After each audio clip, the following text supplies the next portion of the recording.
You went down to Frankston to see the season open. I did. normally call it, but was on other duties.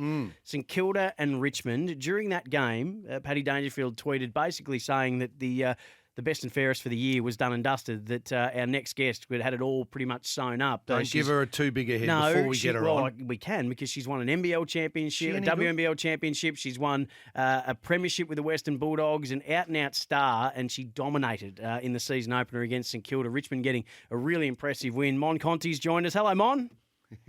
Hi, how you going? We're very well. I listened to you after the game talking, and you did it beautifully. Nice straight bat with a high elbow.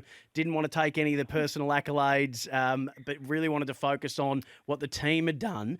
After a couple of years where it's been really tough going for Richmond, the footy that you guys played on Friday night, you must have been absolutely wrapped with, because it was really enjoyable to watch. I think you were the highest scoring team of the round. Everything just seemed to click so nicely, and the style of footy you played was just so attractive to watch. You all must have been over the moon. Yeah, I think you hit the nail on the head there. It was a really good feeling just being out there and running around with the girls, and, to get a win after round one is super awesome. Obviously, it builds up a whole lot of confidence, which is really good for us to have. We had a really good training week on the track, and I think we just carried that over to Friday night down at Frankston. Yeah, it was really awesome. And like I said before, just the feeling of running out there with the girls was a really special feeling, and to get a win off that as well was super special. So, yeah, we were really excited and up and about afterwards. Mon, Darren Berry, I don't know you, you don't know me. I wandered down, stood on the hill at Frankston, had a cold refreshment, watched the game with my St Kilda scarf on, so I'm not happy with you at all because I'm a Saints supporter. But I was like Sam, blown away by the standard of the game. I thought the skills, the facility, the ground was magnificent. I don't know what you think about it. But the whole spectacle, my point here, Mon, is in the last few years, and we know that you've been an outstanding basketballer as well, do you see the standard of women's football going through the roof? First of all, I think we have to get you a Richmond scarf now.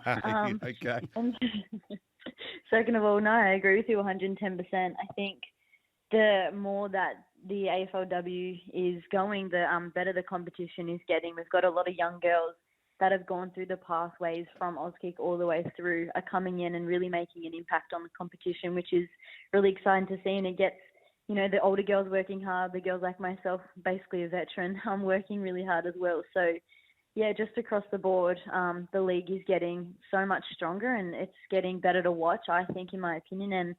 And it's more of a flowing game, and being out there and playing it as well it's a really good feel, and I feel like it's going up levels and levels every single year. So I think You're right in saying that. Yeah, it looks good out there. You're probably sick of answering this one, and I don't know whether you've answered it on our radio station, but I'll ask the obvious one, because everyone knows that you're a multi-purpose sports star and you've been at the elite level at two sports, but I'm of the understanding that you've decided to make AFLW your main focus. How tough a decision? Where are you at with basketball? Just enlighten us on that. Yep, still a basketball. I've been asked that question many, many times, but always happy to answer it. Yeah, I'm still playing in the NBL 1 next winter. Okay. I did decide to solely focus on my AFLW career this year. I just thought Richmond were on a really good journey, and they're going places, and I really wanted to be a big part of that. So I thought I'm going to put the basketball away for this summer season, sit away from the WNBL, and solely focus on doing a full preseason for once in my life and seeing where that will take me individually. Already seen a huge development in my game and my body and everything like that. But the best part is just being around the girls so often. So it was a really difficult decision, probably one of the hardest I've ever had to make, but at the same time, an easy decision because I'm out there running around. I couldn't be any happier, but definitely not stopping one for the other. I'm definitely going to pick up the basketball again sometime soon. Good to hear. Sorry, and it was Sam's turn, but I watched you the other night, Mon, and I've, again, pumping your tyres up, but factual, I thought your aerobic capacity was a standout. Is that something that you've obviously worked on over the years in both sports, but you seem to just be running and running and running some more? I mean, what was that movie with the bloke that just kept running? Forrest Gump. Yep. I called you Forrest Gump the other night because you just kept running. I mean, is that a part of your game that you think, I'll just burn them off? A delightful compliment. People won't be able to stay to me, Forrest.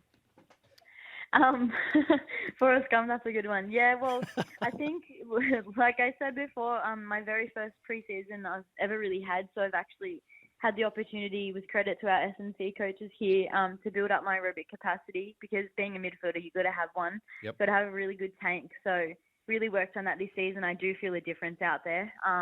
But there is a lot of girls on our team that run and run and run for days. And yeah, so we got really good S&C staff that have helped me with that, and a lot of us with all that sort of stuff. But I think a key to my game is just get the ball and run. So hopefully I did run all day. Mon, you've got a big game against Melbourne coming up, and we could get very serious about that. But I'm very curious about you've now got both Hosking sisters under the one roof, who have become, and I won't say famous, infamous is more the word, for the practical jokes that they play on each other. And they go to extraordinary lengths to mess with each other. They've got some absolute pearlers, whether it's putting someone's accreditation in a massive block of ice, getting eyebrows painted on, putting the one that's stronger than Deep Heat maybe in the unmentionables. Have they claimed any victims yet as a duo to unsuspecting Richmond teammates? Yeah, they are funny too, though. So we're so fortunate to have both of them under the same roof, even though it is a bit scary at times. You don't know if you're going to turn the corner and they've got a freaking blowhorn ready to blow at you. But no, they've definitely gotten KB a couple of times.